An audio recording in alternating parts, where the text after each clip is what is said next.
All right, now welcome to Zone in Sports, where we cover everything all sports. How's it going out there, E? Oh, everything good, man. Back at it again for another show.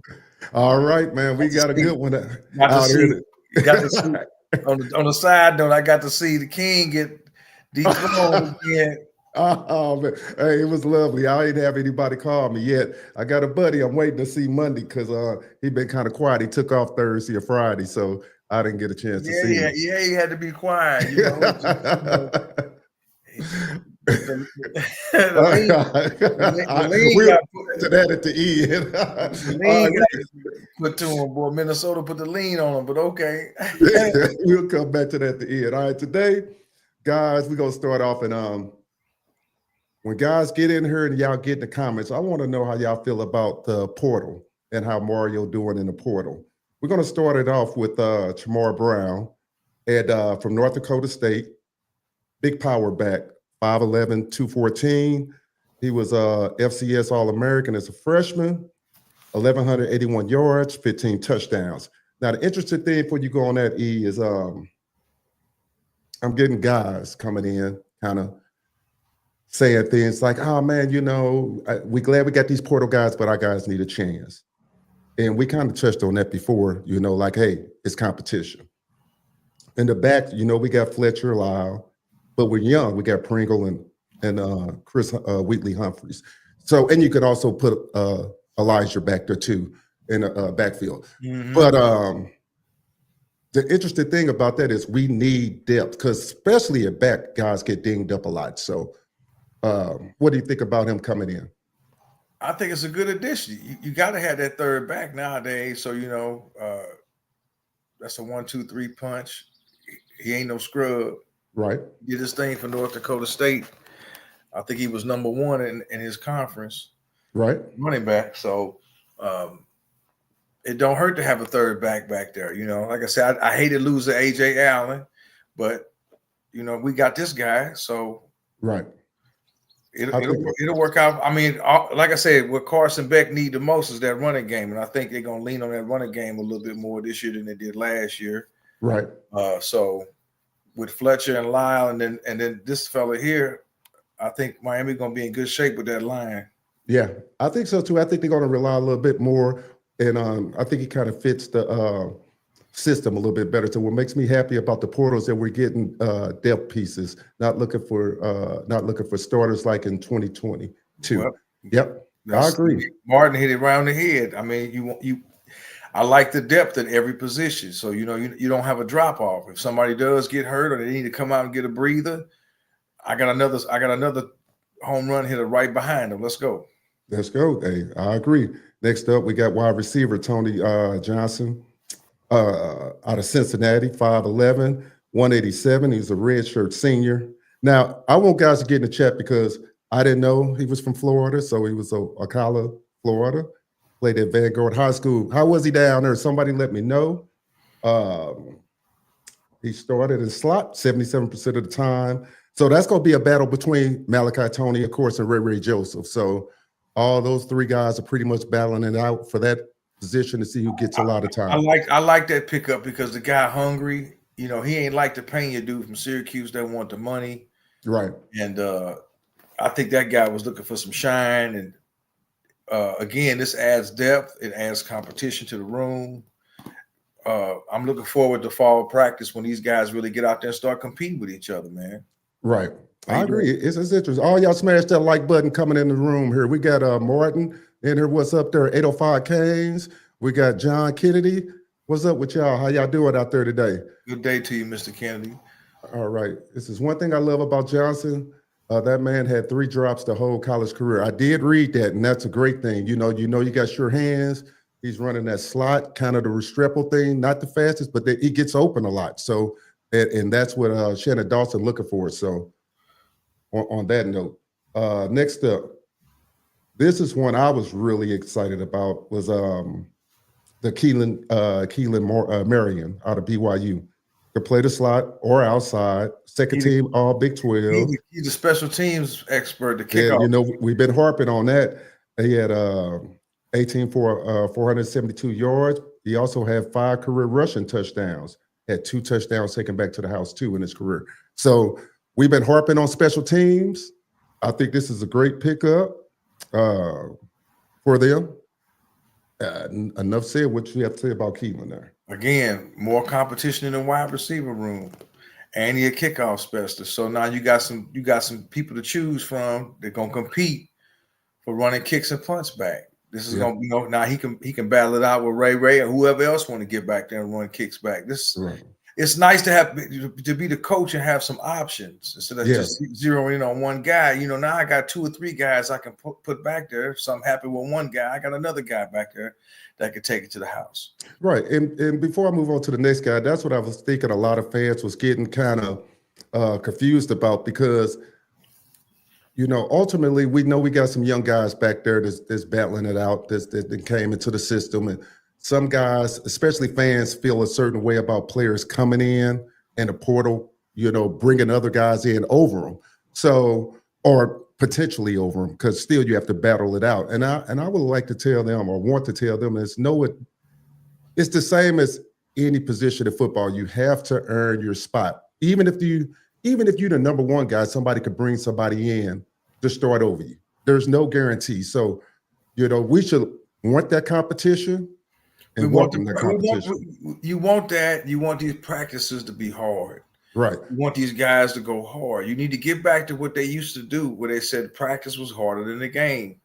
Right. You want these guys to get out here. If they're hungry, which I know they are, they're gonna really get at it every day in practice, 100%, every play, all practice long. Get at it. It's gonna make it when game time comes. It's gonna be just, hey, let's just go out here and do what we've been doing in practice every day. Right. It reminds me of something. I believe 805 Kane sent me this. I think it was him. I might be mistaken. But anyway, it was a Carson Beck interview. And it made me think about practice. If you guys haven't had a chance to see it, I'll post a link up. And it covered a broad topic. His time at Georgia, up to coming to Miami. He was interviewing with old boy. It was like an hour and something long. I think I seen that. Yeah. And what I like when he talked about practice, he said, man, they in there smacking. They in there getting it in practice, hungry, ready to go. He had to watch a lot of it, but he said he really liked the intensity that was brought. So wait when the fall come, when the end of July and August come, and they get out there and they really get at it, and then after the first week or so, when they put pads on, then they really they know this is for everything. This is the season. We got to get out here and get it. Right. And that's what I'm looking forward to. I mean, every school guy is going to do that, but I'm not concerned with every other school. Right. This is where they got to be at the heck on a daily basis and go out there and really get at each other, get nasty with each other, even to the point where you might not even like each other. But that's what you want, because you want to take that same energy out on the first game when you got Notre Dame coming in. Right. This is it, Hey, as a matter of fact, the guys that was interviewing them said they coming to the game. They said they want to come down and say, yeah, that was me that sent me that. Yeah, I did too. I had listening to that interview, I seemed like I kind of understood Carson a little bit better. It's good because he doesn't I think he said that was his first sit-down interview since he got to Miami. And it was a great interview for anybody that didn't want to see it. Once again, I will post that after this, and so people can refer to it. They go to it on YouTube. It's on there. So so it was he did a nice interview, man, and it was in depth, and you got to see what he was about and what he was dealing with at Georgia, right? Why he did what he did by coming to Miami. I think that was a really nice move, and I think also what it does is it's gonna set things up for Luke Nickel and that other young brother that's coming in. That's a 5-star. That's all world coming in also. And if you notice, Emory didn't transfer, right? And that was big. I thought he was going to be out. I thought he would transfer, but it's like, hey, Mario has changed that culture down there. Yeah. And like I said, for me watching today, I just was messing around. So let me go back. I watched the Cal game, the Virginia Tech game, the Duke game, the Louisville game, the Florida game, Cincinnati. Who else I watched? Wake Forest. And I focused on the secondary. And I know we're going to get to the secondary guys coming in, but that's what I focused on. When they was on defense, I was watching them, and that really killed Miami's season last year. I didn't want to watch the Syracuse game because I would have been really pissed because when you up 21-0, and then it's just I focus on the secondary, right? And like I told you before, losing Cam Kinchins and losing Williams back there at safety, that was huge. I mean, those guys went in the league. I'm happy for them. They got in the league, but losing those two, right? I'm just thinking if they would have stayed, if was a fifth, we'd all be drunk. Right. If they would have stayed one more year, I think that secondary would have been at least halfway better than what it was because they're your quarterbacks on defense. And the safeties we had, Mish Powell and the rest of them, they was hot garbage back there, man. And Miami won a lot of games because they scored a lot of points. But when the secondary isn't doing what they're supposed to do, it trickles down to the D line, and the secondary and certain times they ran stunts, with the defensive ends, and then nobody's out there to protect that edge, to set that edge, and to watch certain teams just exploit that. I'm like, that's the part of Lance Guidry defense I didn't like. Yeah, that was the crazy. Emory isn't going to start in 2026. He needs to go to a small, I guess, school, he means, and get some experience as a starter, then jump back in the portal. He may do that next year, Kane's way. He may do that next season. I just think, this year I'm kind of surprised he didn't transfer, but with him not transferring tells me a lot about the program. Yeah. It tells me about his attitude and what he wants, because he could have went anywhere. He could have went to North Dakota State. He could have went to Western Kentucky, Eastern Michigan. He probably had a number of schools he could have went to and probably ended up starting. Right. There's some about what's going on down there that made him want to stay, because he knows that Beck's the starter, but he's going to battle with Nickel to be the backup. Right. And he may very well be the backup.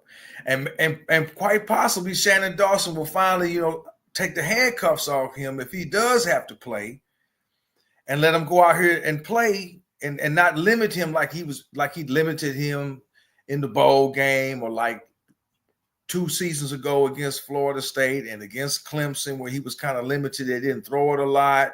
Right. So I really want to see what he can do with the offense if they open it up for him.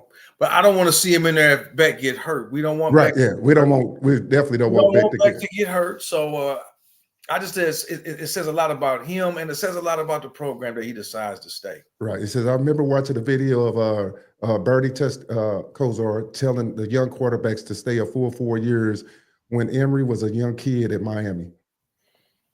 Yeah.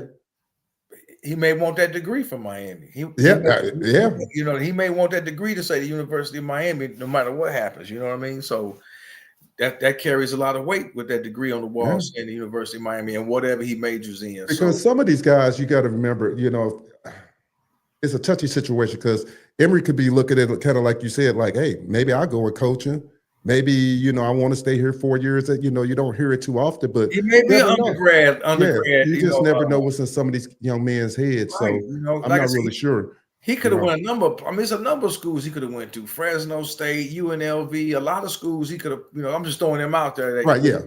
Where he could have really, he would have been a really sure shot, maybe good chance of starting. So right. It says Emory. If Emory leaves and Bex gets injured against Notre Dame, you don't want Nickel to take over. No, not as a true freshman. No, I mean, unless he can. Well, you got Judd still, right? You got Judd, unless he go out there and be like, Bryce was. Yeah, Bryce Young, yeah. When he was at Alabama, yeah. He was a special dude, and I know Luke Nichols a special guy, and he didn't look bad in the spring game. I mean, he made some fresh. There were some plays in the spring game where he was trying to, force some things, which a freshman do. Yeah. But they ain't talking about him like a Bryce Young, so we not looking. What I'm saying? Well, it's not. Miami ain't Alabama right now, so of course they're not. So no, we stay the course. You got these 4 quarterbacks. You got that freshman coming in next year. Right. He's supposed to be the truth. Yeah, supposed to be. So I'm optimistic about the quarterback room, and I'm optimistic about Carson Beck. Me too. It says the defensive scheme at Miami is not very good. Which scheme you talking about there, Donovan? I would Because say, we gotta, Mr. Reed, you should say the defensive scheme in Miami was not very yeah, good. that's what I would say. Lance Guidry's scheme was not very good.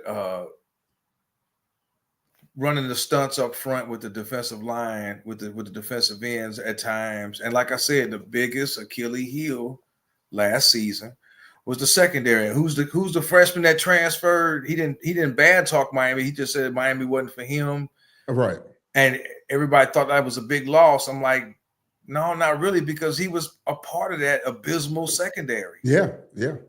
And Now, some of that might fall on the scheme, but at some point, missed tackles and being out of position falls on the player. Yeah, that's what I'm telling you, when I watched these 5-6 games, I zoned in and focused on that secondary. And I'm telling you, man, that killed that defense. Yeah, that killed them, man. That it was not a good tackling defense at all. So our D-line played a huge part in why the defense played so terrible.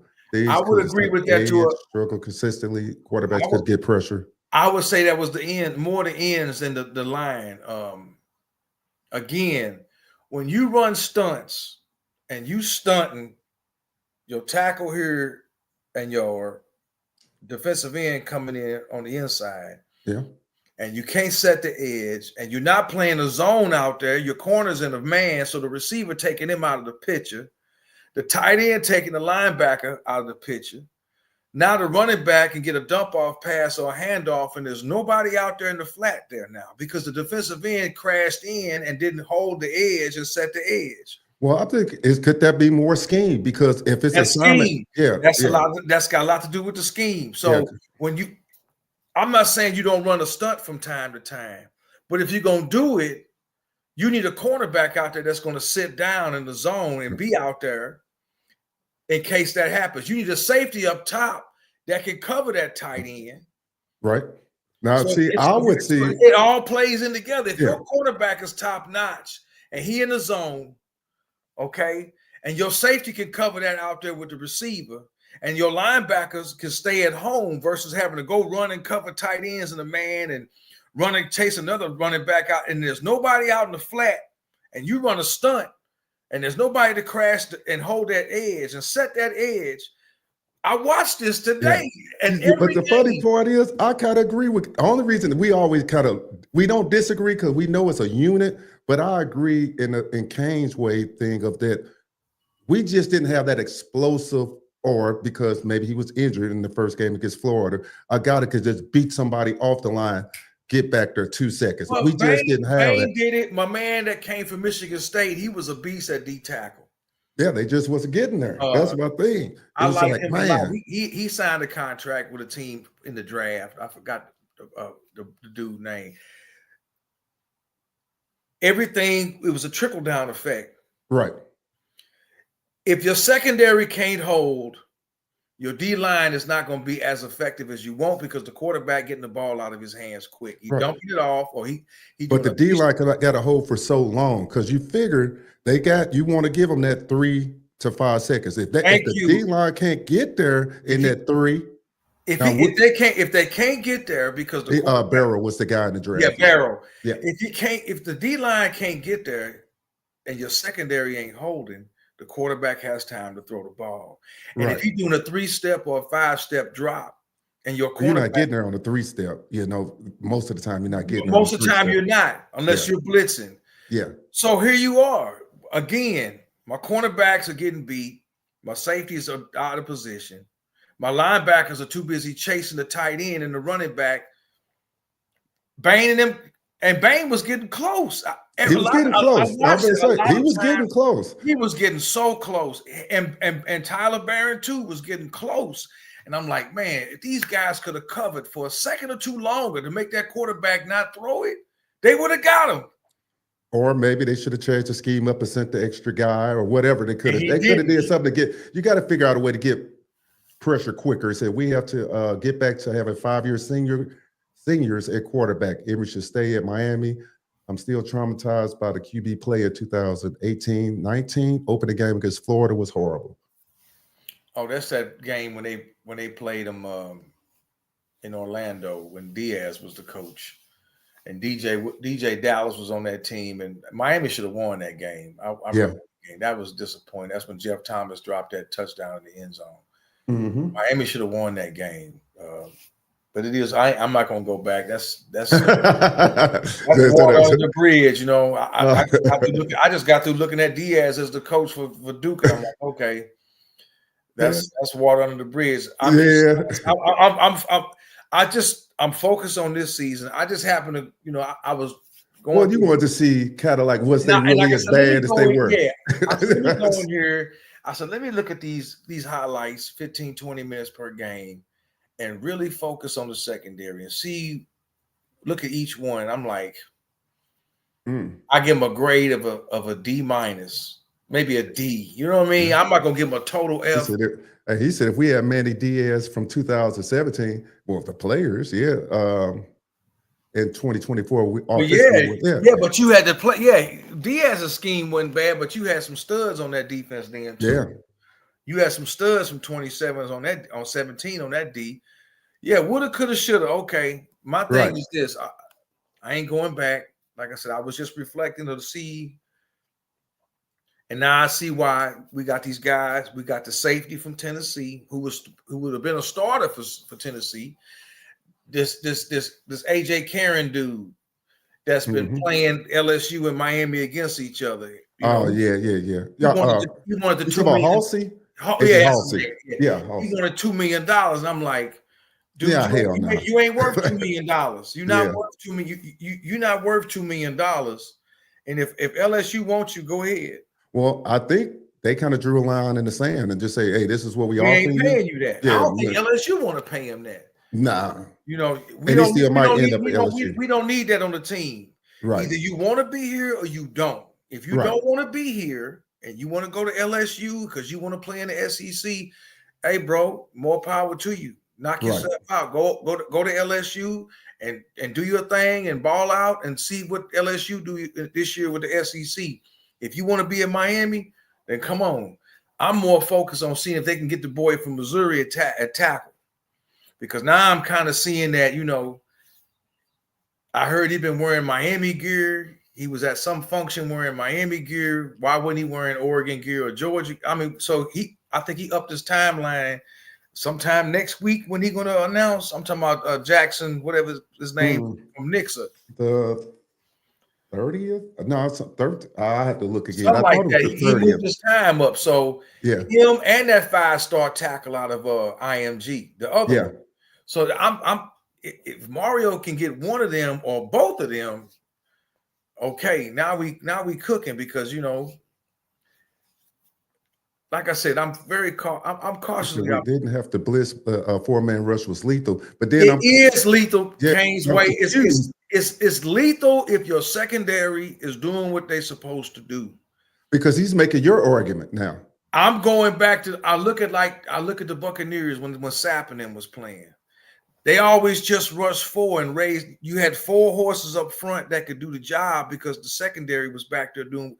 Rondé Barber and them and Lynch and them was doing their job. Derek Brooks was doing his job. So it made it easier for the D linemen to cause havoc on the other team's quarterback. Right.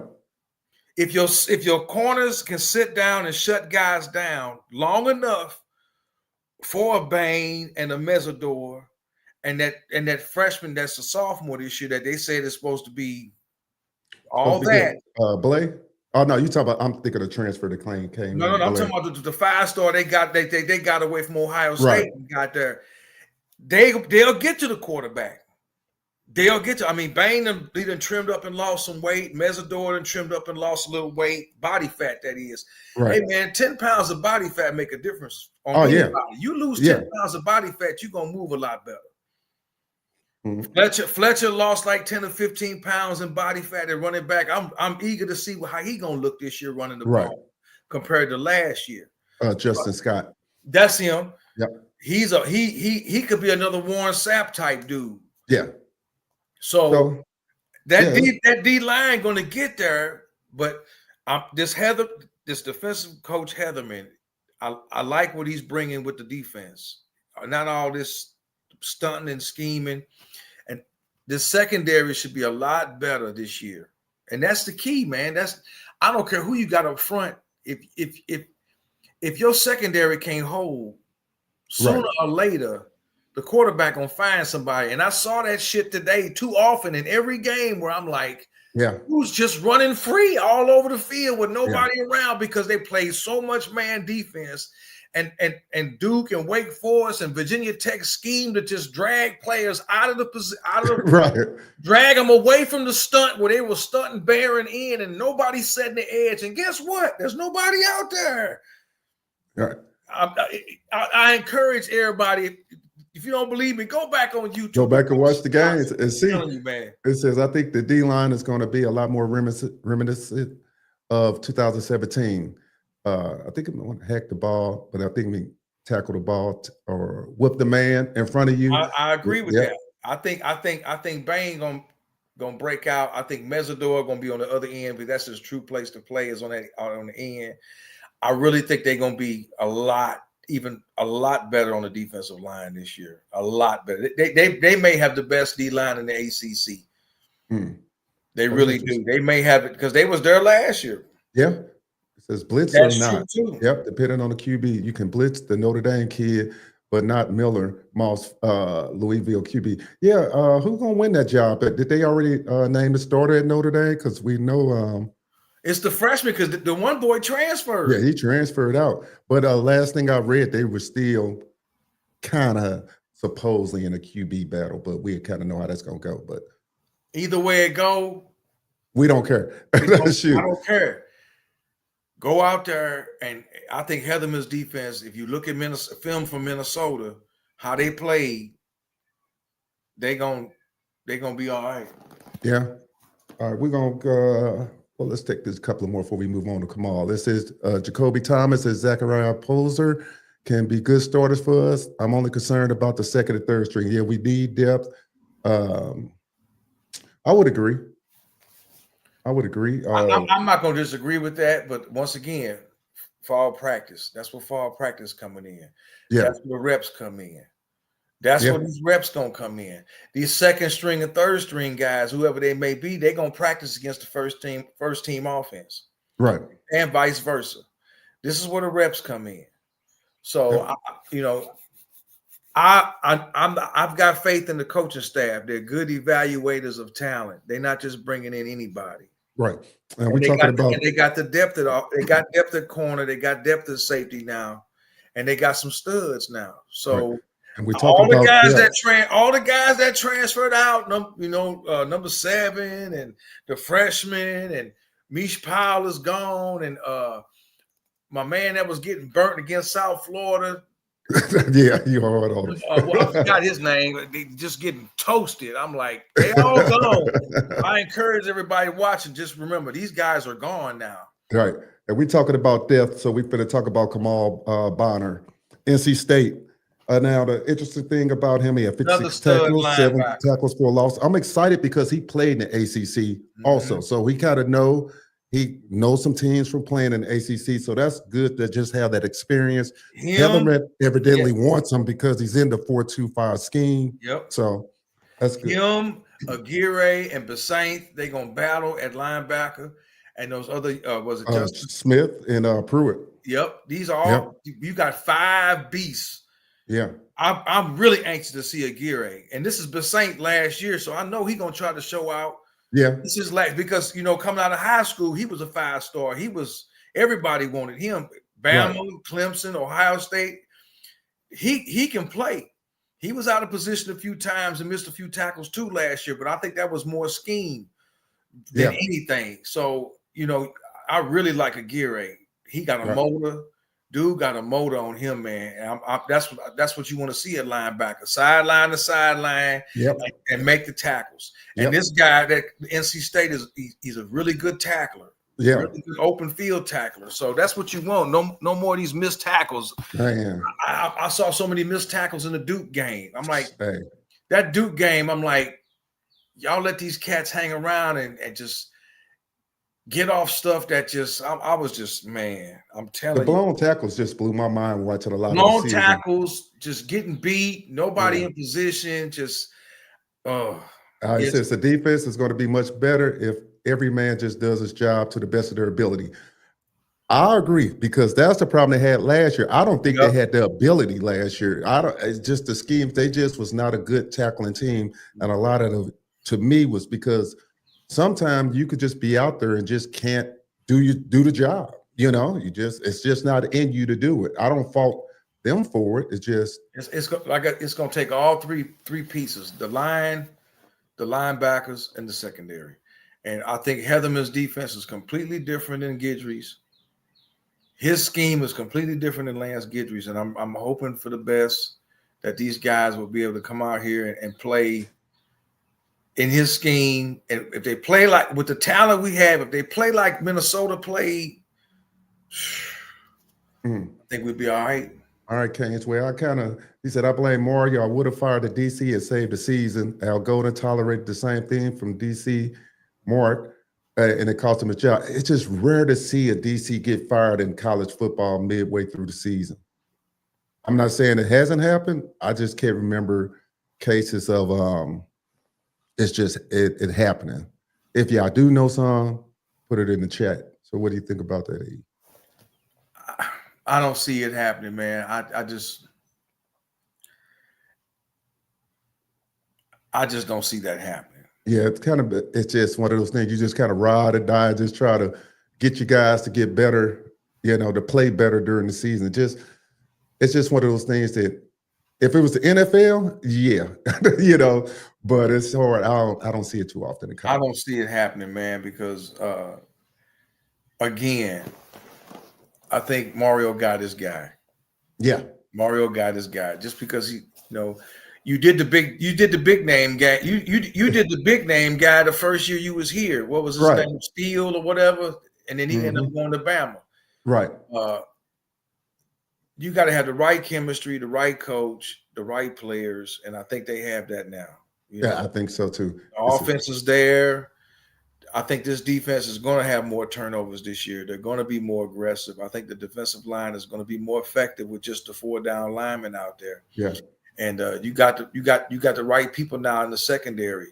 And Heatherman got them playing faster. That from what I've seen on it and spring games and stuff, just got them just not reacting as much, and that goes a long way in football. Well, that goes back to Mark D'Onofrio's defense. He had more of a read and react defense, and that cost a lot of games for Al Golden because they had enough points to win games, but when you let the other team come right back and score, or you let Logan Thomas, the quarterback for Virginia Tech back in 2011, just run the ball down your throat because you read and react. The funny thing, I played the read and react defense, and the thing about the read and react, you got to have guys that's fast as hell, because they reading and then they got to react. They make it you got to instead of attacking. So you got to be a split second faster on the read and react than just react. And so that's kind of the difference between the two and the different types of athletes that you have to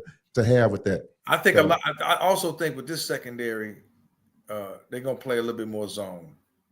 Yeah. I think they'll play a little bit more zone this time around than they did last year. I want to believe they didn't play a lot of zone because he didn't really have the horses to do it. Guidry knew his safeties were not the safeties to play a zone. Right. If you're going to play zone, your safeties got to be that. Yeah. Because they got to cover these receivers while the cornerbacks sit down in the zone in case you want to screen or you dump off a pass in the flat to a tight end or a back. And I think this time around, you're going to have far better cornerbacks than what you had last year. Right. And to 805 Canes, I think every defensive coordinator is kind of hard-headed with their schemes there. A lot of them don't want to adapt. It's just something about them, man. Where did Guidry come from? Memphis? It's just something like Cincinnati or somewhere. What worked there didn't work for Miami. Right. Yeah, so that's crazy. It says, it says Notre Dame is coming with the true freshman quarterback. Yep. I wouldn't say thank you, Jesus. I mean, if we're going to be about that, we can't care who they got a quarterback. Right. I don't care who back there at quarterback. I care to see what the defense is going to do, what the line going to do, what the secondary going to do. Right. And getting points on the board with the offense, whether it's 3 or 7. We want 7 every time, but Don't leave no points on the field. Right. You know, because they got a good team too. Let's not mistake it. Yeah, they coming off playing for a national championship. They have a good football team. They got a good coaching staff. They're not coming to Hard Rock. They big, they physical, so they're gonna come down thinking they can win. Yeah. They got a very good offensive line, right up there with Miami. This is gonna be a test for Bain and them. Yeah. So this is gonna be a real test for Miami's defense, for Heatherman coming out the bat. They don't have a bad defense either, Notre Dame. So this is all around. This first game is gonna set the tone for the season.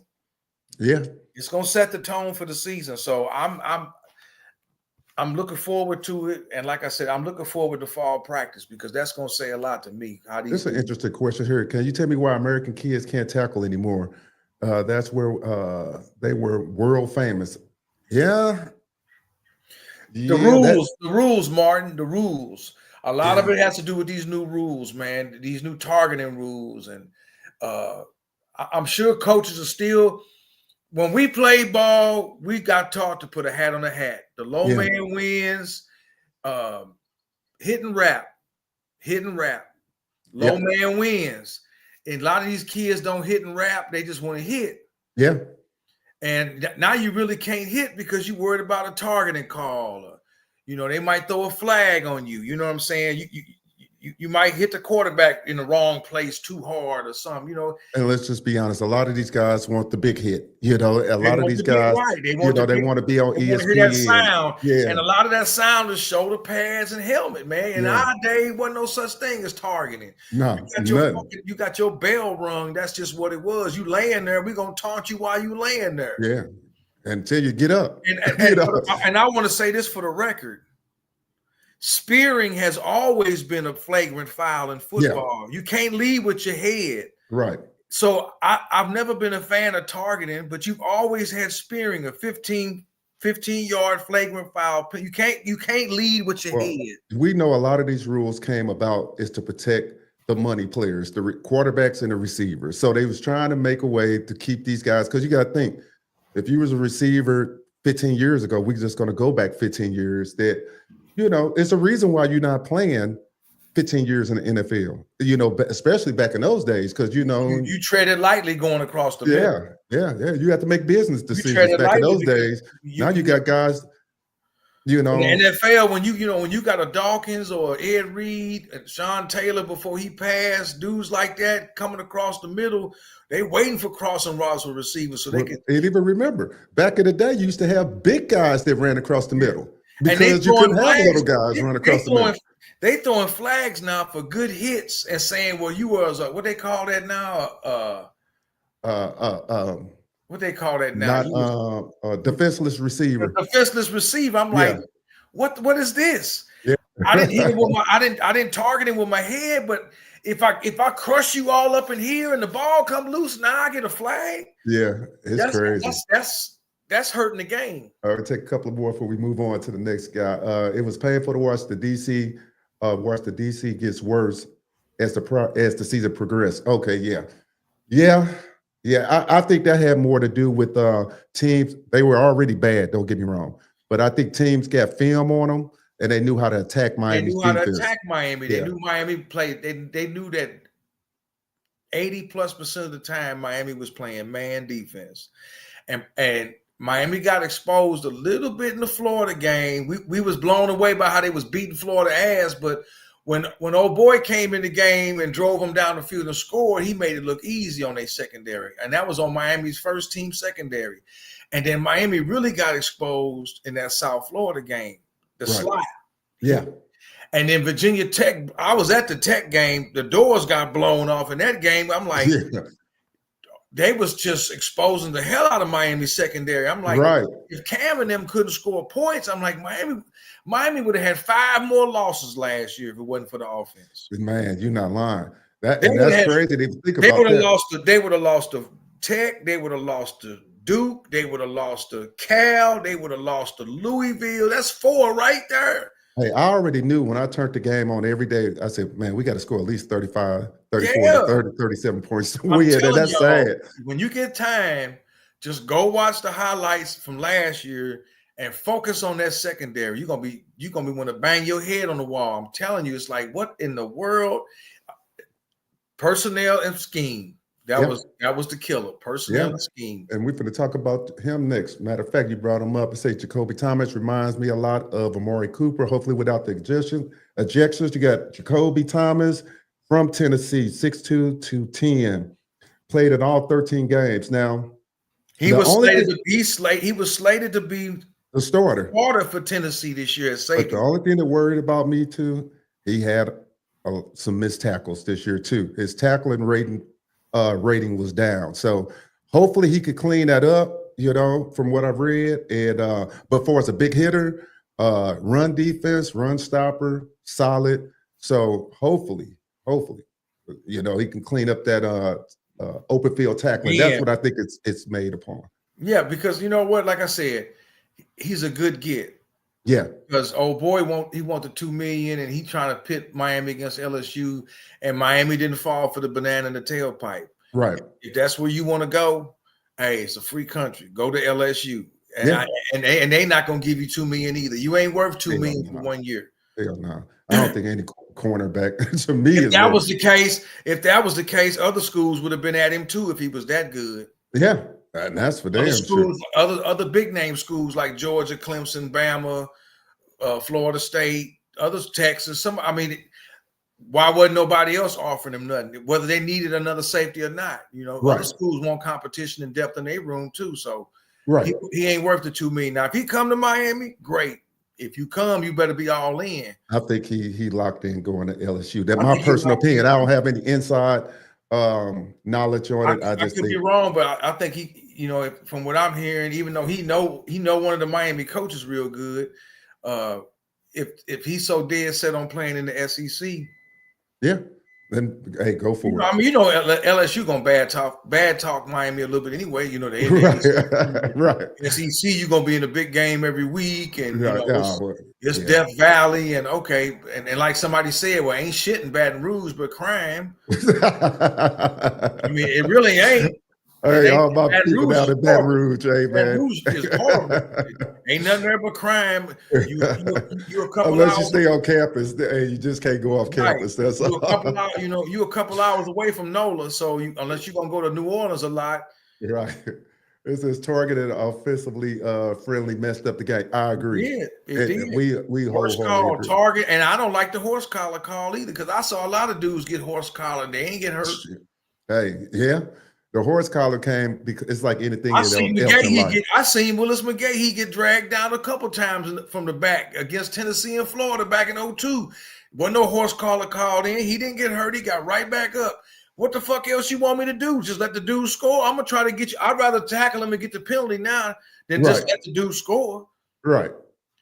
Hey. That's just my take on it. And I'm gonna say this as a side note, but some people agree with me or not.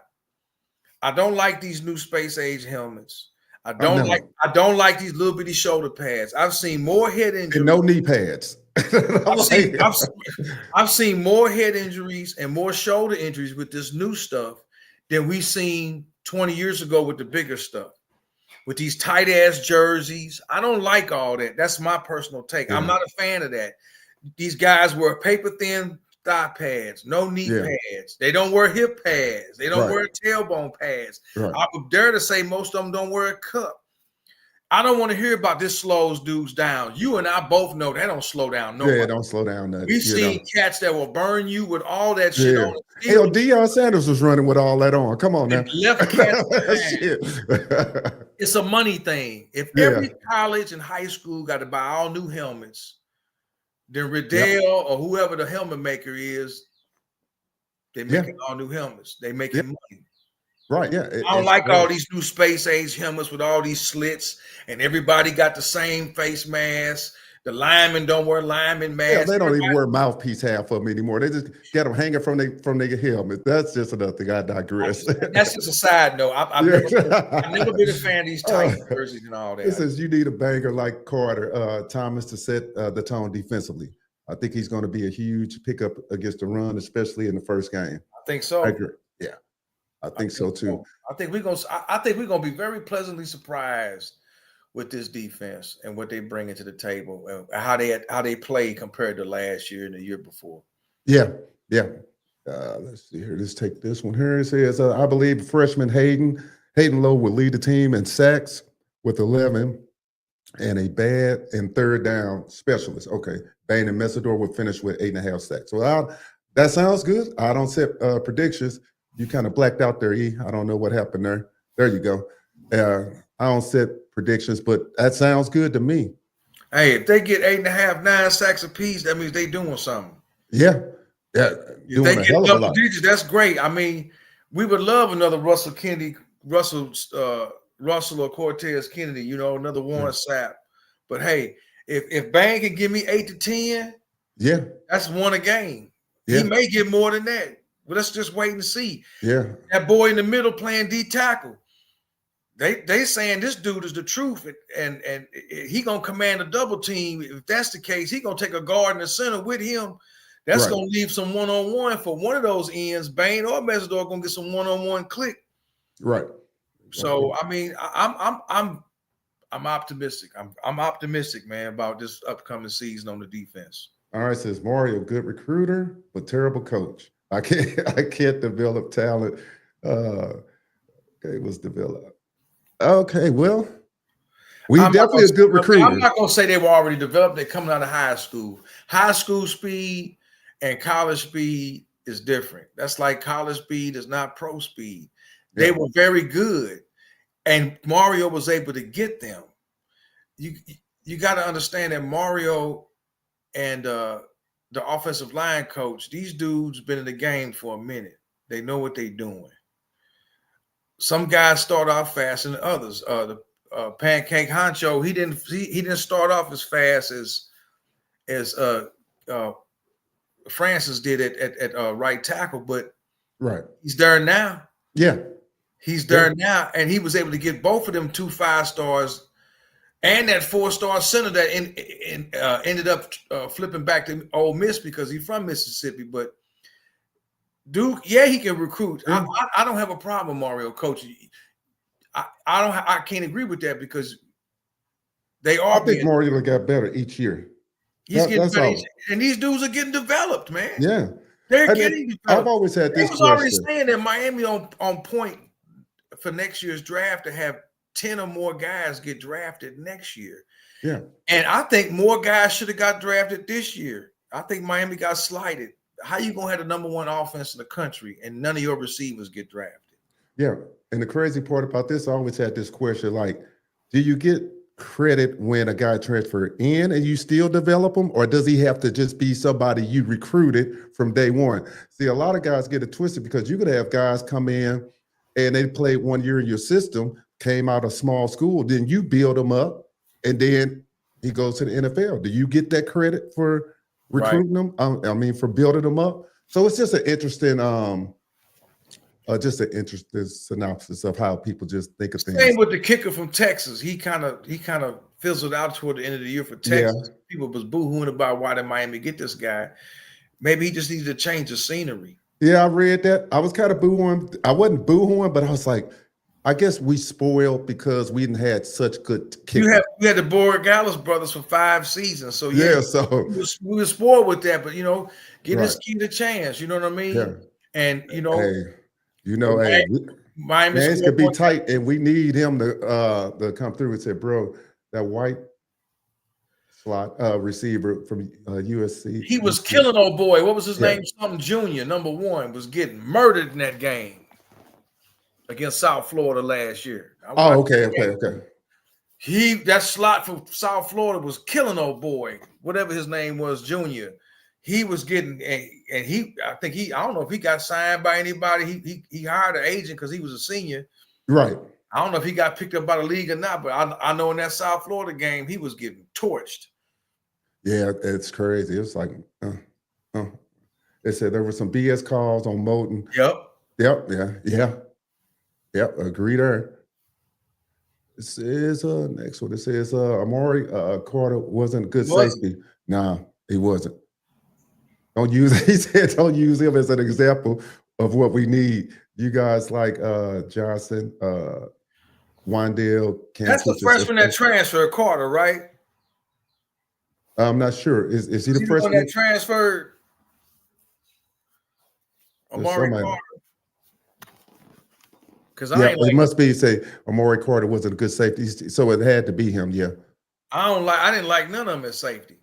I'm Yeah. not comparing other guys to him. I'm saying their play scheme and all that was just Hey, what he say, man, y'all hard on Mario, man. He said if Mario keeps getting better each year, he'll be recognized as elite coach in 40 years. Hey, man, look.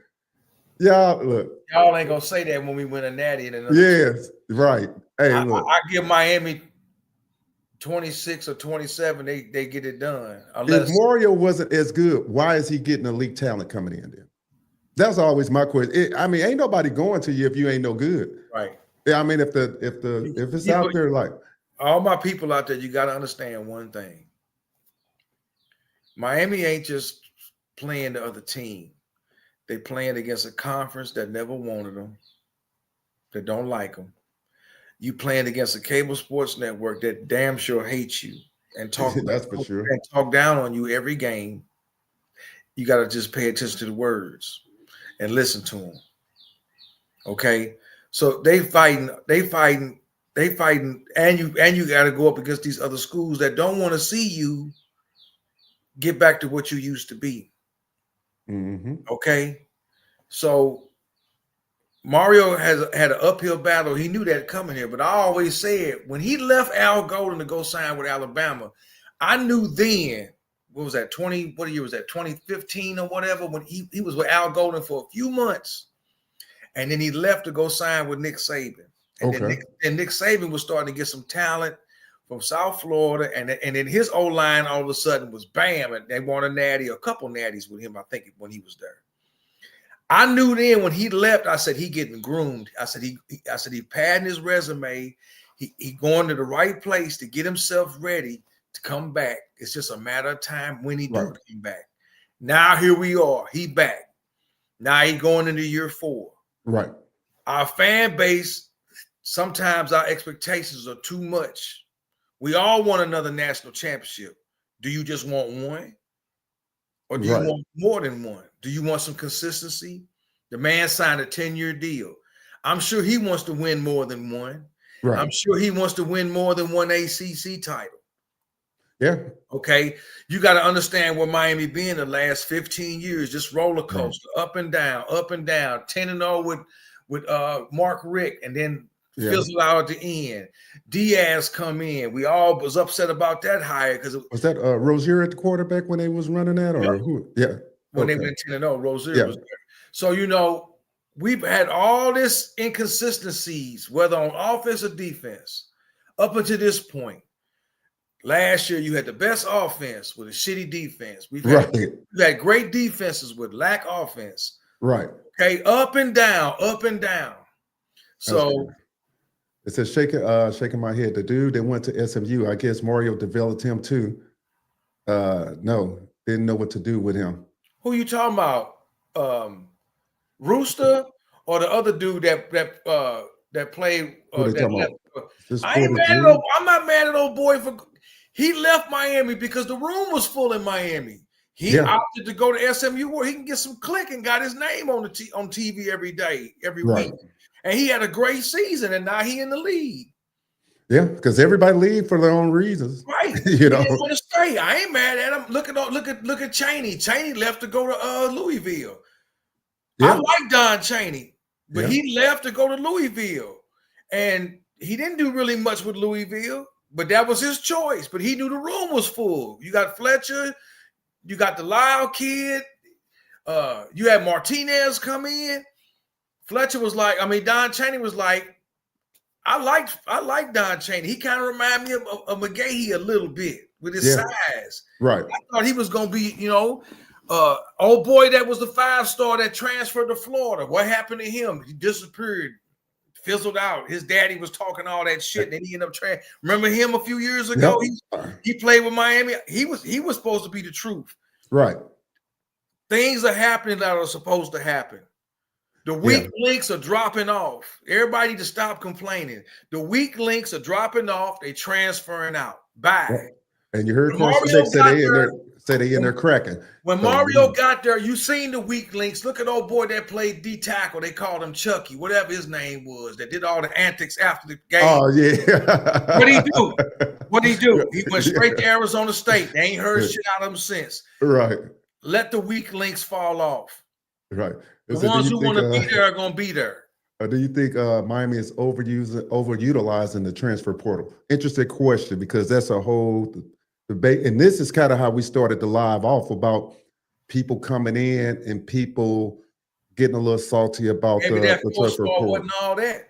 Yeah, since Mario has been here, I've seen numerous of 4-star recruits transfer out because the portal guys are coming in to play over them. Right. What does that tell you? Yeah.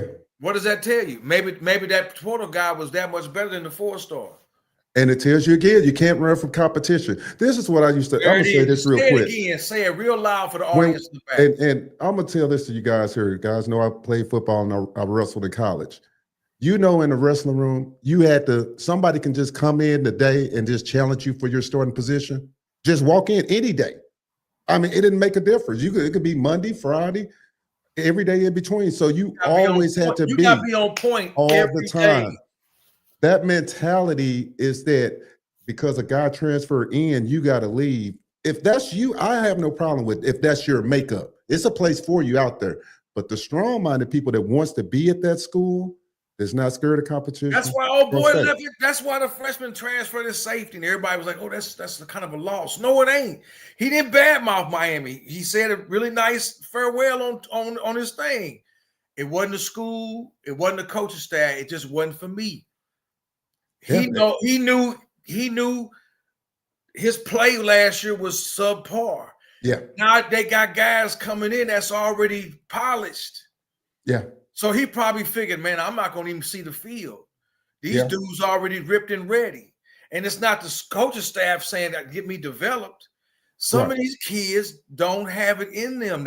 These kids today are not like we were when we were younger. Right. Where you had to earn your keep. Some of them want to go.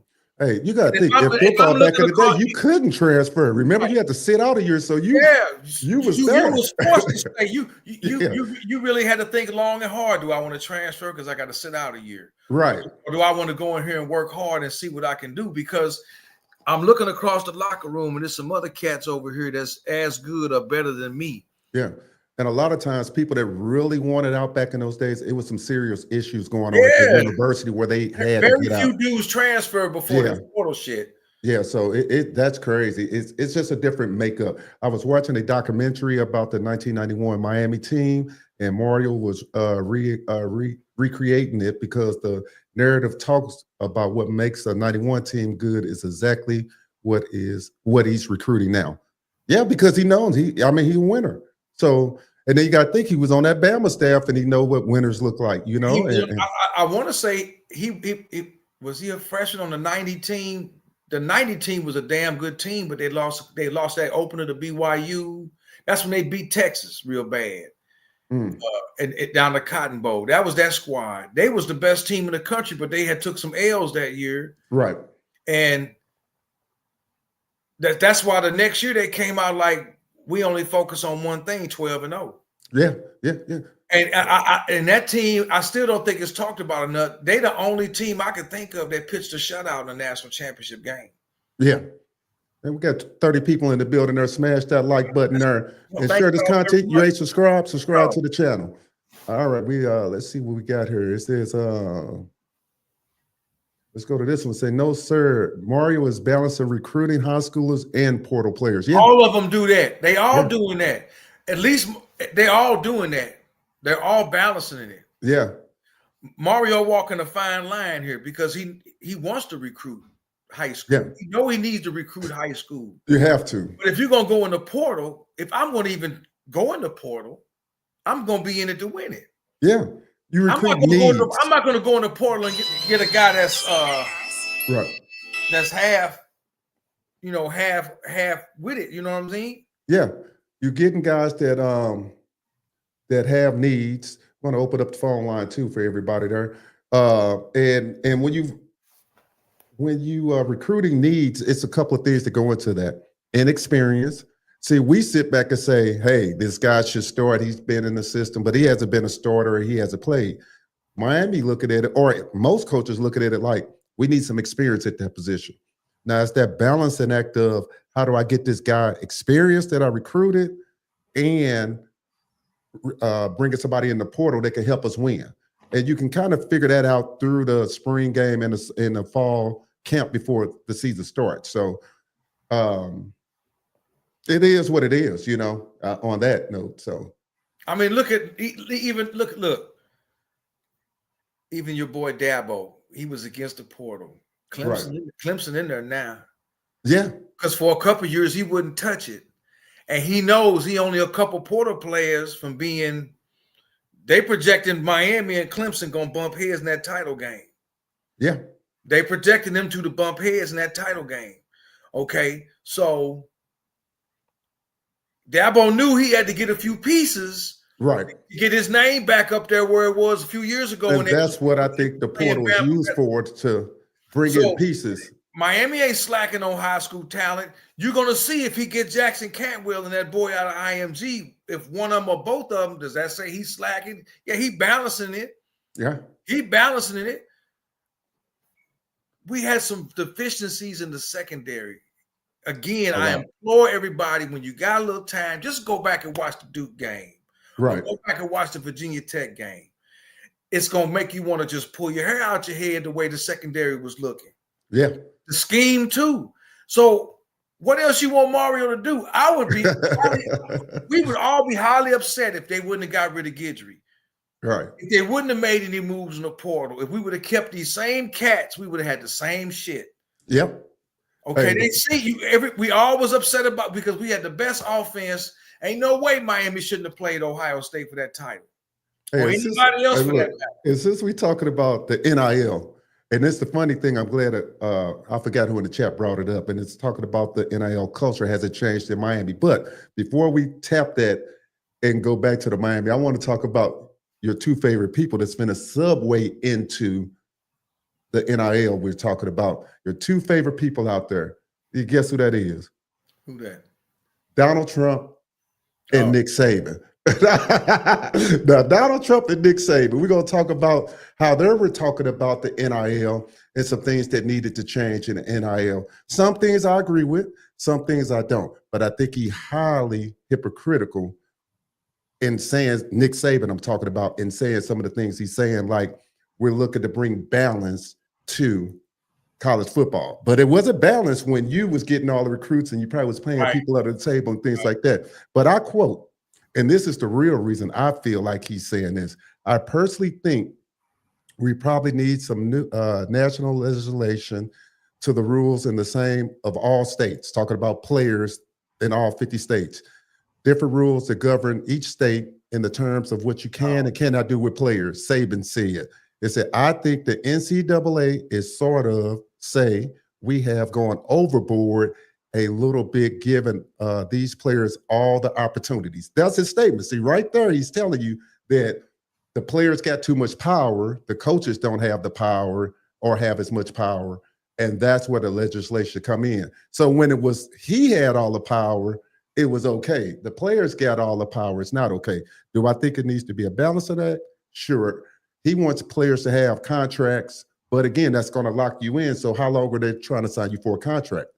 2 years, 3 years, your whole college career? Because if you sign a contract, now they're going to try to make you buy out.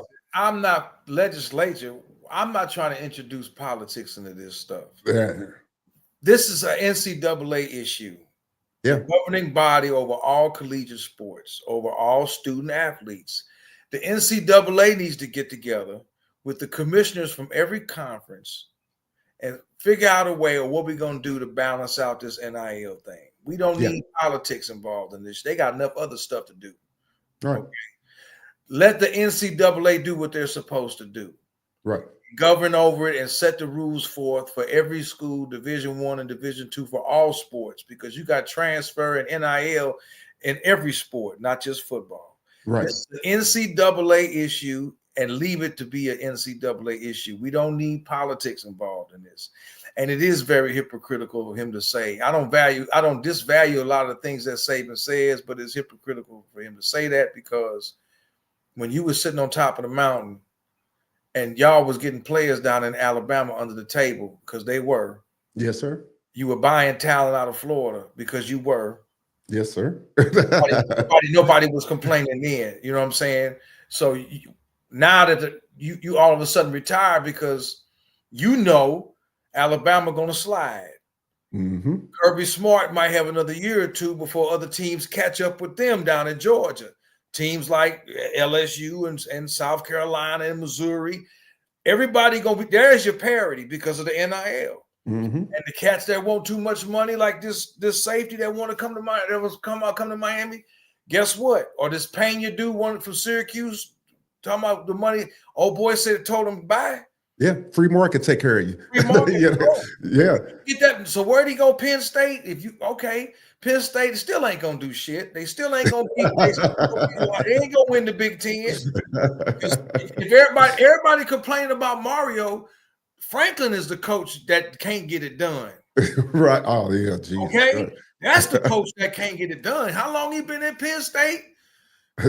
So don't complain about Mario to me. Do the winner everywhere he been. People just in Miami, like I said, 20% of our fan base need to have a little patience or need to chill or don't say nothing. Hit that chill button because.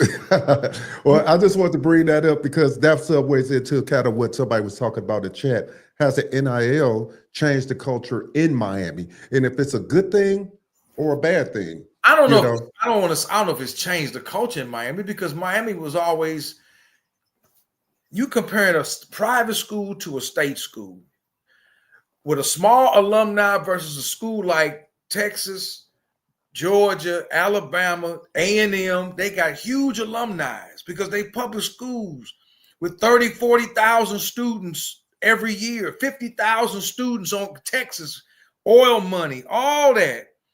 So you taking a small private school like Miami with a smaller alumni base, and you trying to put them up against an Alabama or a Texas. Right. All these dudes in the oil business, they all multi-millionaires. Some of them are billionaires. They can throw money at Texas. Here, boost the money. Here you go. Right. It's nothing to them. Right. Miami, Mark Richt had to give up some of his salary, and somebody had to come in and donate to build that indoor facility. It wasn't no problem in Alabama or Texas. So they got the. When you got tens of thousands of alumni and they all millionaires and they all putting money into the school for sports, right? The money's not a problem. So I don't think the NIL is changing the culture in Miami. It's helping Miami. Boy, that's the billionaire that's doing a lot of the stuff because he went to Miami. Be grateful that he's doing that. Right. He's the one billionaire at Miami that's saying, here, I'm going to shell some money out. Right. For NIL. I want to build a new stadium at Tropicana Park, but it's the people that live around Boca Raton that don't want a new stadium there. Right. So, you got to look at what Miami up against and trying to compare Miami to a big-time school like Texas, Bama, Georgia, Ohio State. These are state schools with huge student bodies that's had huge student bodies for decades. And they've got hundreds of dozens of dudes that are alumni that are multi-millionaire rich dudes. That's all they do is give back to the school. It's a write-off for them. Right. And I think a lot of people, now we're going to take the donors out the equation. I think some people feeling like, how do the average fan feels about the NIL? And for us rooting for a team, some of their local guys getting, like somebody said in the chat earlier, like some of the local guys getting passed over by recruits, and they're not able to see their homegrown talent come up through the system per se. Now, we already talked about it. I think it's more of a talent thing, but it is some truth to the NIL is people are becoming rooting for a player now than rooting for a school. That's the state of the game today. But you can't say Miami isn't developing high school talent. I agree. Is Bain not getting developed? He under Jason Taylor. I mean, come on. What else you want? You got a Hall of Fame dude coaching the defense. You just brought in my man that played on the national championship team that was with Miami during all the struggles in 97 and 98. And now he back. Came from Colorado. Yeah. Now he back coaching. Yeah. You can't say we're not developing players. You've addressed the defense. Yep. You got Kevin Beard at wide receiver coach. He ain't a bad wide receiver coach. Somebody was trying to steal him from us. Right. Was it Florida? No, it was. Somebody was trying to get him. It was Syracuse, I think, wasn't it? I think so. Yeah, Syracuse was at him. Yeah. So you can't say we're not developing talent. Right. But Miami would be foolish not to go not in the portal. They would be foolish for not doing that. Yeah. Diaz did it too. They would be foolish for not trying to go out here and get some dudes. Right. You're going to have to plug in some cats.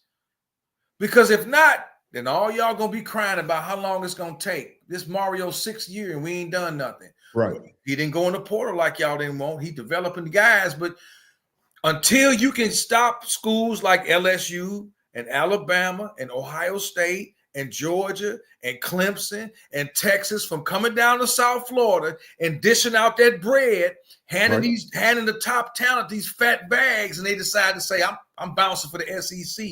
Right. Okay. You're gonna have to go in the portal. And when Miami keep winning and getting more dudes drafted, that's recognizable. Now these kids saying, look, man, Miami got 7 dudes in the draft and 5 other dudes signed. They're doing something right down there. Okay. That's the point I've always made. Doing something. So let's say Miami has a really good season again this year. They already saying it's going to be 10 or more dudes going to get drafted this year. More than last year. So guess what? That sends a message to all these young kids. Hey, man, Mario getting cats drafted. Yeah. They getting developed. What else got to be. There's no way you're going to have a 5-star plus athlete like we talking about Cantwell, and it's coming down between 2 other big major programs. So that's telling you that we're right up there with them. Right there. You battling with Georgia and Oregon to get Cantwell. And the other 5-star kid at IMG. Yeah, Colo J. I think it's him too. If you get one of both of them, come on. When you got Honcho and Marinoga, they were both 5-star tackles, offensive linemen. He got both of them. That should have told people then, hey, man, Mario owned to something. Right. When Nick Saban go on game day and say, man, when I walk in Miami locker room, the line looked like an SEC line. That should have told everybody right there. Yeah. They owned to something. They owned to something. They owned to something. Because they don't say that about too many teams in the ACC. And that goes back when Mario left Al Golden to go and sign with Saban and coach with him for a few years. Right. I knew then. I said it's going to be some years down the road, but I said that man come back to Miami. He just sat up under Saban. You see what kind of monster lines. I mean, they didn't. Alabama didn't have stud quarterbacks before Tua and Bryce. They had AJ McCarron and shit like that. But look at the line that he had to stand behind. Right. Yeah. Okay. Yeah. There it is. So Mario doing the same thing in Miami. Plus, you got all these Cadillacs out here at all these positions playing receiver, tight end, running back. Right. I don't think Carson Beck going to have a bad year. No. Just listening to his mentality in that interview. I think Carson Beck, ready. I think he's ready to have a year like he had in 23 or even better because he got something to prove, man. Yeah. He has something to prove. Right. He got a chip on his shoulder. Georgia casting him away like he was nothing. And like blame him for a lot of stuff. Yeah. Like it's all his fault that my receivers can't catch, the O-line can't block, and my running game is doo-doo. It's my fault now? Okay, Georgia, peace out. Run with the dude you got now since you got faith in him. And you can't put everything into recruiting classes all the time. But they had the #1 recruiting class, and okay, that's fine, but you got to have the coaches to go with it. Right. When Saban was having the #1 recruiting class every year, what did he have go with it? Him and Dabo both. Right. They had great coaches. Coaches, and they had solid QBs. They had the all you had to do for Saban was be a good game manager. That's it. Yeah. He didn't want you to make that crucial mistake, So, but then you got to think he had the big offensive line too. When you used to, people forget when you watched Alabama football back in the day, you could look at their line, they look like an NFL line. I see the same thing when I look at Miami line. Like I remember years ago watching some of the games, and I'm like, man, they look kind of small up front, you know.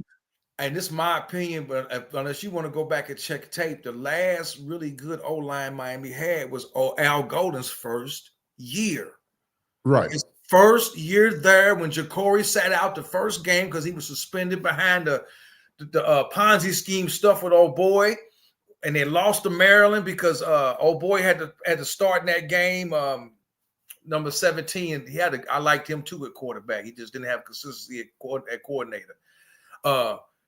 That was Al Golden's best line right there. A couple of them guys, that was his best defense as personnel wise. It's just they changed the scheme up. Right. But I haven't seen a line. Lamar Miller had holes that season. Lamar Miller got off that year because that line was beast. Yeah. Randy Shannon had left him a really good line. And you look at their line now. I haven't seen a line like that till now. Is it Stephen Morris? Stephen Morris. Yep. I like Stephen Morris. I said if he wouldn't have hurt his leg and if he would have had a consistent OC, Stephen Morris would have been nice. That boy had a cannon. He could throw. He didn't make dumb mistakes. Right. What was old boy that was the freshman at wide receiver that was supposed to be all truth and he signed with Minnesota. He got drafted by the Vikings. Shit, man. Come on, man. Everybody want to dog on Al Golden. Al Golden has some offense. It was the defense that killed him. Well, that seemed like a reoccurring theme now, don't it? It's like don't at least Mario ain't stubborn. Right. He made another change. Yeah. Okay. If I gotta make another change at defense, I'm gonna make all y'all bums gotta go. Y'all got to go. Except for Jason Taylor. It didn't work his first year. It didn't work his first year. It didn't work these next 2 years. Okay, now I'm in year 4. He know he got to make something happen. Right, yeah. He got to make something happen. This is the year to make something happen. Stacey Coley. Yeah. Stacey Coley. And who else was out there? Was it Hearns out there? And they had Wofford at tight end. Man, Miami had some players, boy. Yeah. Miami had some players back in the day. It wasn't Al Golden. It was inconsistency at offensive coordinator. Because to me, the best coordinator they ever had was Jed Fish, and he left after 1 year. Don't forget Philip Dorsett. Yeah, he was. Dorsett. Yep. Come on, man. They had some players, man. Al Golden had some players. It was just he was too loyal to his boy at defense, man. Yeah. That's what killed him. And that's one thing you got to respect with Mario. It's kind of like, man, he ain't loyal. Yeah, you got to go. I think the only person he's loyal to is his offensive line coach, Mirabal, because Mirabal is known. And that's what Jackson Cantwell said. He said, man, the thing I like about Mirabal up here, he up here in Missouri. He up here. Yeah, he took a personal. Look, that boy said, look, I go to Miami, I got 2 coaches coaching me. Yeah. They making a strong push. They say, they're making that strong push. They say, I'm coming up there personally. I think he might be up here today, or he came up yesterday. Look, man, it's yours. Come on down here and let us get you together so you could be a first-round draft pick in the NFL. Right. Let's see what he said. Simple as that. He said, hey, y'all, I see Romberg went on to Nevin Shapiro podcast, piece of shit, still getting fan support after helping bring down the U. He damn sure. You know what? It's a lot of things about Nevin Shapiro you don't like, but it's a lot of shit he be saying that's true. Okay? It ain't like he talked out the side of his neck. I done watched him before. Yeah, we all don't like what he did. Right. He just got busted. You think they wasn't doing that shit at Alabama? Right. State and everywhere else? All the laser eye focus is always on Miami. That's why they was on Miami so hard. Going back to Al Golden first year, Jakobee had to sit out that game because he was suspended for a game, all behind that. Yeah. And that's how the media works. Everybody out there know all the focus going to be on Miami. All the hate going to be at Miami. This been going on since the 80s, man, since they started beating Oklahoma and everybody else to death when they wasn't supposed to be. So, hey, it is what it is. I'd rather be hated and respected than loved and not feared and all that. It's kind of like in life. It's like, if a person gets in, or if you perceive to get in trouble, everybody want to look at you as the troublemaker all the time. All the time. So just because of one indiscretion or whatever happened that everybody was doing, now every time something negative come on, Look, put the U up in the spotlight. Put him up there. Nevin was mad because people at the school turned on him and they knew what was going on. Shalala knew what was going on. They got a picture of him handing her a check. Yeah. Okay. And then when it got hot, they all dumped on him. That's why he was like, all right, if I'm going to go down, I'm taking all y'all with me. Right. Yeah. Yeah. That's how he felt about it. If I got to go do some time and sit down and lose all this money, I'm taking y'all with me then because y'all knew what was going on. So anyway, that's something different. But hey, right, that sounds like that always happens. He know a lot of stuff. So you got to go when you watch him. You got to look at him and look at his show and go in there with both ears open and listen because I listen to him and I'm like, all right, he make a lot of valid points about what's going on out here. Yeah, he ain't a bad evaluator of talent either. To be honest with you, he really is not. So as far as the fan base talking about NIL and changing the culture, he said, but he didn't have to tell all our business. That's what I think. That's the point he made. Hey, 50 Kane. Hey, 50 Kane. Let me cost you almost $1 billion and see what you do. Hey, I'm talking. Yeah. Let me take 9 or 10 zeros out of your pocket and make you have to go sit down and take a long vacation, a government-funded vacation for a while, and see how you feel about me. Right. Yeah. Hey, you know that's how it is when you get out here and hell, you get caught up in anything. Let me take them zeros out your pocket and see how you feel. And people and you got to go sit down because of me. All right. Yeah. You'll see. Come on, let's keep it 100 now. Right. And a lot of the stuff that came, it's like you can't really get mad at it. It's just like I say, sometimes we keep that negative spotlight, not by our choice, it's by the media. And people understand how the media works and how things work. That cable sports network gonna stay laser focused on Miami with the BS. They're gonna always be on them. And like I said, all you gotta do is watch the games and listen to the commentators. They pretty much get told by the executive producers what to say and how to feel. But the one thing they don't realize is who was that we just got that was everybody thought was going to, it might have been Keelan. They thought and they were so shocked that we just got him. I think it might, or was it Jakobee? It was I might have been Jakobee. And you was looking at the news and you're hearing like our name wasn't in the conversation. And then all of a sudden they just so surprised, like, oh, he went to Miami. It's like that's the way it is. It's like our name is always in the hunt to get players. So they surprised we get them. We're not surprised, but the media surprised. Like I said, the disdain is there. Right. I'll give you a good example. Go watch the Cal game. Oh, yeah. Old boy Reese Davis was so upset when Miami scored. You could hear it in his voice. He was so excited when South Florida scored or Cal scored. Just exuberant. Yeah. And then every time Miami scored, then when Cam ran that touchdown, and you could just tell he was just like, and some people picked up on that. It ain't just with the T, it's so many facets of it. To keep it on the TV, we knew it when a lot of fans was texting me talking about why are they turning our game off when we win it. Now, Alabama could be blowing somebody out. They never turn the game off. We blowing somebody off. They turn us off on the ACC network. Everybody watching, just what's done is done in the past. Be focused on what's coming up. Be optimistic about what's coming, because I really think Miami's going to do better than they did last year. Whether they go 10-2 or 12-0. I'm not making any predictions because I'm done making predictions. Right. It's one game at a time. All I want to see is 1-0 against Notre Dame. Focus on that. Don't worry about the culture at Miami and if it's being tainted with the NIL. It's not being tainted. If that was the case, it would have shown by now. Okay? True. The weak links are falling off. They going bye-bye. All the dudes that went in the portal, they knew they sucked. They wasn't up to the challenge. They don't want to compete. They out. They knew Mario was gonna go in the portal and go get some guys that could come in here and that can play now. I'm gonna get a coordinator that's gonna give me a whole different scheme.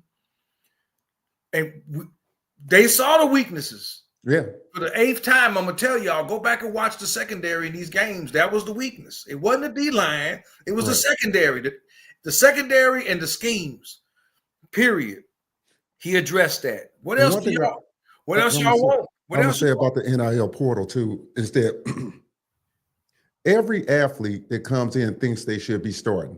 I don't care what, when you come in as a freshman, a lot of these guys walk in think they should be starting. I don't think all of them think that, Dwayne. I think some of them think come in. I think most of them that come, They especially might come think to they it. have the potential to start, but they know Right, they yeah. can't work. Now, of course, it all comes down to what they telling you when they recruit you and stuff. Hey, you might come in and you might have to, work for a position or whatever. Most of the time, the recruiters will tell them where they're going to kind of land on the depth chart. That's before you even get to practice, though. As long as you don't get hurt. Yeah, as long as you don't get. But sometimes it doesn't always work out that way either, because sometimes you come in to practice and maybe you're not that person that they thought you were. Sometimes you exceed who they thought you were. So, and then sometimes you get moved up the depth chart. Did So it's a Don lot of Chaney different stuff. transfer after Martinez said he was coming or before? Good question. Does anybody know? Did he transfer to Louisville before Martinez said he was coming to Miami from Oregon State, or was it after? That's a good example right there, because Chaney didn't want to stay. Because you figure it would have been Chaney and Fletcher in the backfield. And then all of a sudden, here come Martinez. And then Chaney transfers to Louisville. Right, yeah. So it's interesting. It said, he said he stole people retirement money. They don't find. I ain't saying you wrong, bro. Yeah. I guess what goes around comes around. He got money snatched from him too. Oh man, it said, look at how they did Cam Ward in the draft. Yeah, we didn't talk. We talked about it a little last week, but yeah, that was disgusting. I'm just gonna say how they did. Yeah, Cam hey Zeus, that was horrible, dog. Yeah, but that's okay. It's water under the bridge now, because guess what? He a Titan. So is Restrepo. He a Titan. Yep. That's all right. We gave him enough love. Damn ESPN. He got the love. I saw it on social media. I shouted out the love for him, especially for his father, man. So, that's a big thing. Black fathers matter. And, that's a big deal, that he did what he did. And that his parents were there. That was a big thing, right? That, he emphasized his father, and his father was right there up front.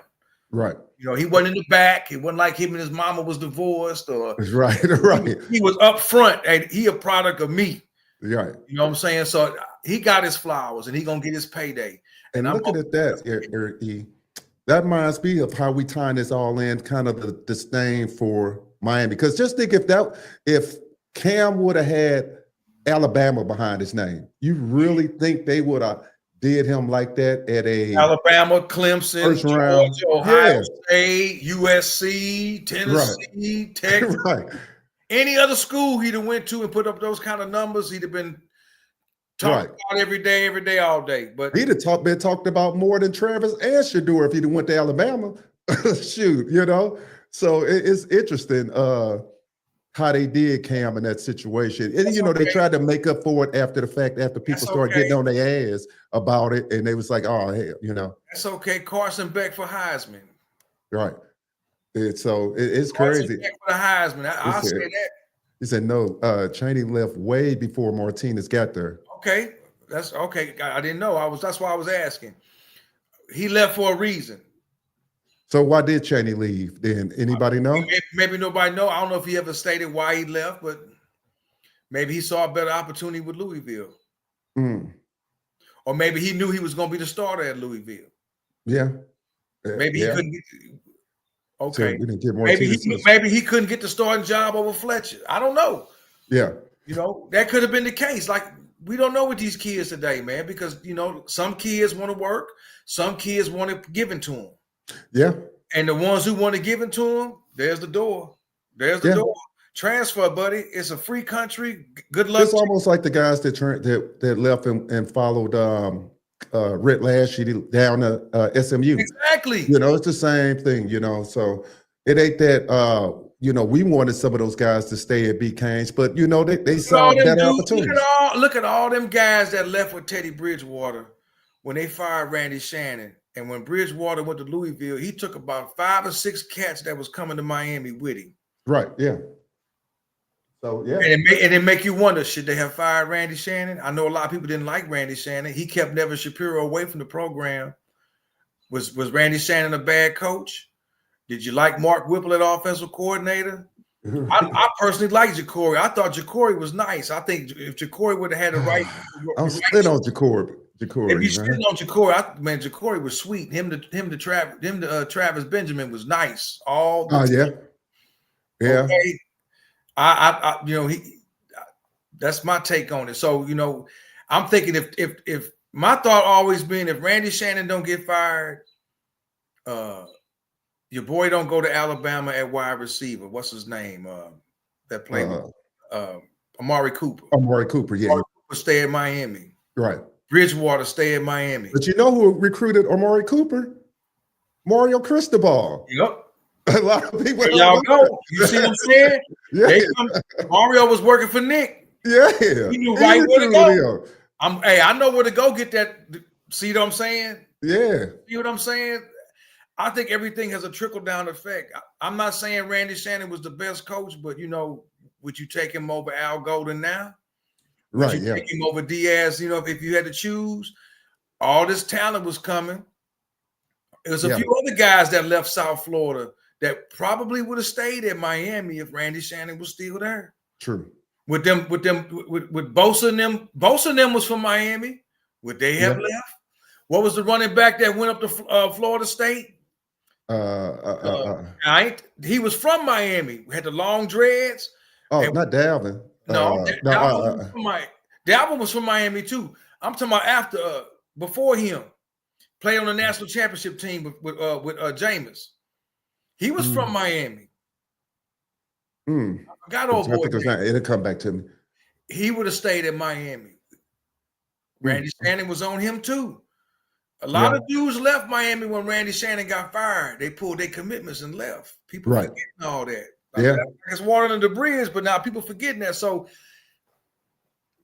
going back to today, if guys drop off, if they want to leave because they don't want to compete or they want to start somewhere, like you said, Rhett Lashley left.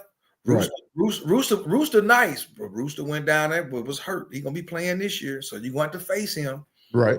Oh boy, that was here, Brashard Smith. Yep. Boy was cold. Yeah, I like Brashard. Boy was cold. Yeah. But he went to SMU and made a name for himself. Right. He have done that in Miami? Maybe, maybe not. Right. But he figured I can go to SMU and I can shine day one. Right. And he did every game, shine day one. He did his thing. I ain't mad at him. Right.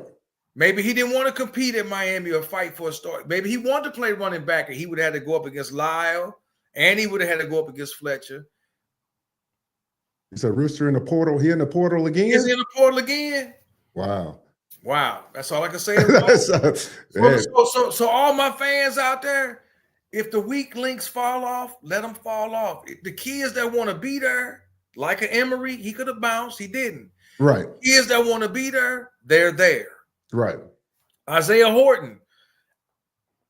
Part of me says maybe Alabama was tampering with dude in his ear. I really hate that he left because he would have been a true number one for Miami at receiver. I was shocked when he left. But hey, they might have threw a bag at him. Maybe they was in his ear. Come on down here in the SEC. We'll give you this bag and maybe he'll blow up down there. Maybe he'll be like old boy that left Mizzou to go to Georgia and turn into a bust.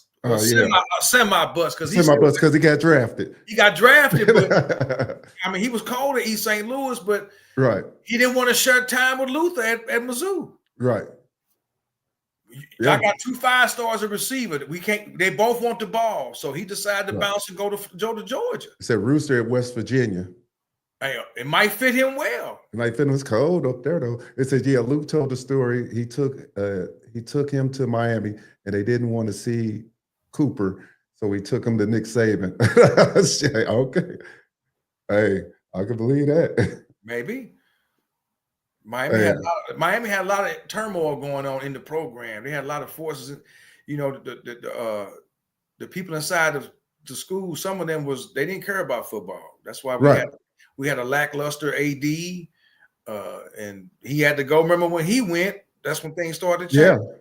Yeah, because a lot of people forget. It's like when you don't have that administration on your side pushing your program, that hurts your program too. I'm not the biggest Herb Street fan, but he said it best. When your head coach and your AD and your president are all on the same page and they all want the same thing to win, right. there you go. Is old boy still the with Miami that left Clemson? He was the Miami alum and he was the president or something, and he came back to Miami. He helped hire Mario. Is he still at Miami? I forgot. I'm not sure. That I'm not sure. Somebody might know out there. It says Rich Rodriguez. Okay, got Rich. Oh, yeah, that's right. Rich Rodriguez in West Virginia. Right? Yeah, he'll run with the wind with West Virginia. He gonna tear it. He may tear it up in the Big Ten now. Yeah. I'm happy for him. Hey, I'm happy for him. You go there and do your thing. Right. Sometimes just the situations. But sometimes you need to change the scenery, man. Right. But this goes back to the portal thing. It's like, okay, this is your third school now. If it don't, that's where I think a lot of people getting caught up in the NIL. I mean, not in the NIL. In the quarterback Rashada. Now he going to his fourth school. Yeah, shit, at fourth or fifth school. Who knows? Yeah. Hey man, no consistency. We don't need that. Right. Yeah. Don't want to be here. We ain't mad at you. There's the door. It's a free country. Go test the waters and see if you can go somewhere else. We wish you the best. Maybe you will go somewhere else and do great and start and have a great collegiate career. We ain't gonna sit over here and throw mud at you. Right. You want to be here, and if you want to put in the work, right. It's the kids that want to be here to put in the work. It's as simple as that, man. And if these kids can get the same mindset that Ed Reed and them and McDougal and them had back in 97 and 98, 99, to put in the work, make practice harder than the game. Right. You took some bumps, some bruises, some L's. That's his name. That's his name. There he is. If he's still in Miami. So there he is. They got the right people in place, man. Right. The fan base, some of our fan base, they're a minority, but some of them just need to chill and quit. You got to crawl before you walk. Yeah. Yeah. And like I say, it really starts, like you say, like I'm going to try to tell people with the Mario thing. A lot of people think I'm a Mario rider, but no, I've been looking at him ever since he came from Oregon. And I've looked at him like, hey, he came up through Oregon. Some people don't want to give him credit for developing. Oh boy, they play for the Chargers. Some people don't want to, it's like he came over here. He had to clean house. It took him a minute. Right. It took him a minute to clean house. 5 to 7 was cleaning house. Look, man. He was under Saban, got groomed, went to Oregon, won 2 Pac-12 titles, won a Rose Bowl. Okay, he did everything there but win a natty. Yeah. Okay, now he's here. Everybody won an ACC title. I really think that's coming this year. I think this is the year Miami wins an ACC title. You get that monkey off your back. Now you in the playoff. Let's see what happens in the playoff. Right. As simple as that. It's as simple as that. What else could you ask for as a fan base? Yeah. You win the ACC title. I'm saying it now. Carson Beck for Heisman. All right. I'm just saying that. I'm not saying he's gonna put up them kind of numbers, but why not? Yeah. Shit, I'm shooting for the stars, man. I'm not gonna sit up here, As long as the receivers, you think that it can happen, man. I would love to see 12. When I look at the Carson Beck situation, I already know that the line going to be rock solid. So we just need the receivers to do their job, catch the ball, make plays. And a lot of people know I'm stressing on this special teams. I think that can make the job a lot easier. Turnovers, special teams. You said turnovers, special teams. Let's get some turnovers this year. Yeah. We get a couple kickoffs and some punts return, maybe cause some fumbles and some turnovers on punts and stuff. Hey, when Miami won the last big one, they led the nation in turnovers. They had like 45. Right. And then they commenced a whooping upside Nebraska head in the championship game, and they had like 3 or 4 turnovers because they was out there sticking their ass. Right. That's what we need. We need some turnovers on that defense. We need another Buchanan type dude running back punts and kickoffs, and you got that with this cat that's coming in now. Right. Yeah. I ain't seen a cat as sweet as Buchanan running kicks back yet. Yeah. What's this? Except for Hester. Yeah, except for Hester. I really love watching Buchanan run punts and kicks back, dog. Yeah. That was a treat for me watching them. Watching him run kickoff punts back was a treat, dog. Yeah. So I mean, it's going to be interesting year. I hope this answers a lot of your questions about some of the guys that's coming into University. We'll have more for next week. And when we find out about Jackson Cantwell, and if he don't come to Miami, fine. I ain't gonna be disappointed. Yeah. If he don't come to Miami, fine. I'm still gonna go see him though down there play this year, just because I just want to see some talent. It says Jeff Thomas was good in special teams, minus the Florida game. Yeah, he was. He was. Yeah. He was. He wasn't as consistent as Buchanan. Buchanan was every game, dog. It's like every time I watched that dude play, I was like, this dude finna run one back. But the funny thing is, you don't get a lot of opportunities like you used to get. Yeah. In a return game, but when you get them, you got to maximize them. That's the thing now in the game now. Just don't get as many opportunities. Man, that 0-1 team, that was so that was special. But yeah, next week we'll have more criteria to cover, and people need to stop being pessimistic about Mario, man. Yeah. Stay up on that, man. Look, y'all, we got enough hate coming at us from the outside the university, from them people up north. They've been kind of quiet because they had their tragedy on campus, but some of them been talking shit. Yeah, and I had to check old boy on Facebook and tell him, hey man, we easing up on y'all because of what happened up there. Right. Don't get it twisted. We know they usually be at Miami Neck from New Year's Day to Christmas. So we got enough dissenters out there. We don't need our own people in here complaining and being pessimistic. Right. Let this man coach. Phone call coming in real quickly. Call from Denise. All right. All right. State your name and where you calling from. This is Denise calling from Fort Myers, Florida. How you doing out there for Fort Myers? All right, that's fine. You mean Zaquan Patterson? That's the boy that's He's the one that's trying to. Yeah, thank you very much. That's him. He wasn't doing too much. Yeah, Zaquan. He was all right. And he was doing some other stuff off the field too. So that's what got him in trouble. Yeah, right. Exactly. That's why he had. Exactly. So Mario doing a heck of a job. He just changing the culture, and some people don't like the culture change. They want to lag around like Diaz. You know what I mean? I'm sorry about Diaz again, but whatever. But yeah, they just want to Mario is a serious guy. He don't play all that old crap. You know what I mean? He just won't. You gonna do it or you ain't gonna do it? Then goodbye, bye. It's way of the highway. Diaz let a lot of stuff. That's where the highway. Diaz let a lot of stuff go. Right, and he got a lot of stuff go. A lot of stuff go. Your boy Chucky at defensive tackle. That was one of them. He did, and as soon as Mario came, you see what he did. I'm out. Took his ass right to Arizona State because he knew Mario wasn't gonna put up with all them antics he was doing. Right. Penalties and after. I remember him. Right, he's supposed to be all world. That guy. Yep. Oh boy. Yep. He was supposed to be all world. He showed little flashes of it, but no. He wasn't consistent with it, but he was always consistently getting a flag for after the play or doing something stupid after the play to get a flag. And Mario wasn't going to put up with that. Right. Nor should he. Right. He know that too. That's why he left when we heard Mario, he was out of town. Gone with the quickness. Hey, and that's how you know when guys know. What I can't understand is, I know a little about football, but I just couldn't understand when we had Gidry, why he couldn't stop people from setting the edge. I just didn't understand that. Why can't you stop that? It was so frustrating with me. I was like, come on, man, do something. Too many stunts on certain plays. Too many stunts. When you take that's what it was.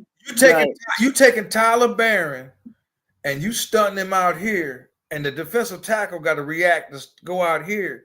By then it's too late because the running back is catching the pass out here. Your cornerback is in a man. Right. He's gone. The linebacker covering the tight end. Ain't nobody out there. There's nobody out here in this flat now because, you didn't set the edge. You didn't contain because you didn't stun it. Right. There it is. If I'm gonna run a stunt, if I'm gonna run a stunt like that, especially on short yardage. But if I am gonna run a stunt, I'm gonna run a corner blitz on that end because now I got somebody on that corner, on that edge coming down, crashing down now. So if you do run a little flare out there, I got a body out there now. Yeah. And sometimes, like I say, sometimes the backers could have that responsibility. We just don't know from, from the scheme that he's running. So, I mean, whatever he's running, somebody's blowing coverage. That's what I would say. If the backer's running free. He ain't running it right, I tell you that. Yeah. Yeah. We ain't got to worry about that. And it was it was reported that Jason Taylor was really frustrated. So, everybody left besides Jason Taylor. He was well, this guy, what is he doing? And that should be enough said right there if he kept him on the staff. Everybody something right there that he stayed. Everybody else was gone but him. Yeah. Don't think it wasn't no frustration. Don't think it wasn't no frustration in them coaches' meetings. Yeah. Yeah. Oh boy. I know. But we seen a few times where Greco got into it with Remy. Yeah. Okay. I seen it more on a couple. Okay. Yeah. I don't mean it's a bad thing, but you know what? Everybody grown men in here, and sometimes when stuff ain't clicking, it's gonna be a problem. We got to get this on the right page. And you don't have much time to get it, where it needs to be. So that's why you got to check your ego at the window. It's got to get done. All right, Denise. Well, we thank you for the phone call. Always call back. One more thing. Yes, sir. One more thing I want to tell you. Mario is not gonna get no man no $2 million, and the only one worth $2 million is he resting in peace, Sean Taylor. That's all. All righty. All right. You have a good one now. All right. Thank you. You're welcome. All right. He says, before we get out of here, we take this last one. It said the defense is going to be, what it says, the defense is going to be so good this season. We agree. We think it's going to be a lot better. I agree with you, Sean. I agree with you. I think that Heatherman coach is going to, I'm in agreement. Yeah. Smash that like button if you haven't smashed it out there. If you haven't shared this content, share it out there with your friends there so we can get some more people in the building here. We appreciate everything you guys have done. Welcome everybody's insight. Nobody's wrong. No. We all got the same. We want the same thing at the end, and nobody's wrong. Everybody has their thoughts and opinions on everything, and we want you to share that and get it out there. Let's talk about it because, I think we got a really bright future coming, and it's going to be sooner than later. I've seen the projections where ESPN projected the next national champions for the next 20 years, and I didn't see Miami nowhere. And I'm like, you know what? If you leave it up to them, we would never win. So I'm not leaving it up to them. I think this is a perfect opportunity the way the playoff is structured, and they allowing more teams in, of course. So I just think that, like you say, it's just Mario getting the people he in. He got the offense set. He got to get the defense guys that he want to play the system that Heatherman wants to play. Play the game. Keep the bias out of it. I would like to see some more other networks get some games, some better television coverage instead of that cable sports network always covering everything all the time. Keep the bias out of it. If you want to focus on some NCAA cable sports network, focus on these damn referees being the ACC needs some better referees. Okay? Because a lot of schools with just horrible officiating this past season for everybody. Right. Across the board. That needs to be fixed. Yeah, that does. All right, we got a question for the chat out there. Let us know when you want us to do our show come football season. Yeah, you want us to do it right after the game, hour after the game, the next day, that Sunday morning. You let us know, put it in the chat, drop me an email at zonensports.com. Let us know. For me personally, I would say probably that morning, because I'm not a big game day dude because they always dump on Miami. So, maybe they do, man. I'm just keeping Sunday, Sunday is I got the NFL package and I'm always getting ready for people to come over on Sunday. Right. I would say before or after the game, I don't mind either way. It doesn't make a difference. Like I say, you guys let us know when you'd like to see us. Like, once again, we appreciate everybody. Smash that like button, share this content, and we appreciate it. Take us on out there, today. I want to reiterate that we appreciate everybody tuning in, and we want to bring the content with the best we can, and we want you guys to express your opinions and thoughts on how things are going, on the players, on the coaches, on everything that's involved in Miami, on a week-to-week basis as we get ready for the summer to come, kids out of school, and just get ready for this fall practice. It's going to tell us a lot. I think the fall practice is going to tell us a lot when these kids get suited and padded up and really get at each other. That's going to tell us a lot. And until then, let's just see these last few recruits, what Mario can do if he can land these big timers like Jackson Cantwell and the young man from IMG, and just be optimistic, people. Be optimistic. Don't be pessimistic. We have enough pessimism coming from up north. We got enough pessimism coming from other people in other places like SI and ESPN. We don't need our own people. It's one thing to be critical and have some factual basis behind it, but just to be, we don't need to crying. Right. We need to crying. We got enough crying. It's enough crying out there now as it is. You got to crawl before you walk. I don't even think Mario crawling right now. He's standing up. Yeah. He's standing up. He's a coach. Okay. He done took knocks at Oregon. They still won big out there. He's doing what he's supposed to do, people. Right. Okay. He making the changes that he has to make. He's done it the first 3 years he's there. He's made changes. Right. And each year he's gotten better. So I think Miami has a high ceiling, and I just want everybody to be optimistic and just, keep your head up. Right. And before I leave, guys, if you got any information, 805 ain't the only one that's got to send me information. You got anything going on Miami, send it to my email, zonesports@gmail.com. Pick up the phone, call in. We welcome. We welcome. I'll read it. We'll, go over it. We'll cover it on the next show if you got any questions. Until then, guys, we are out.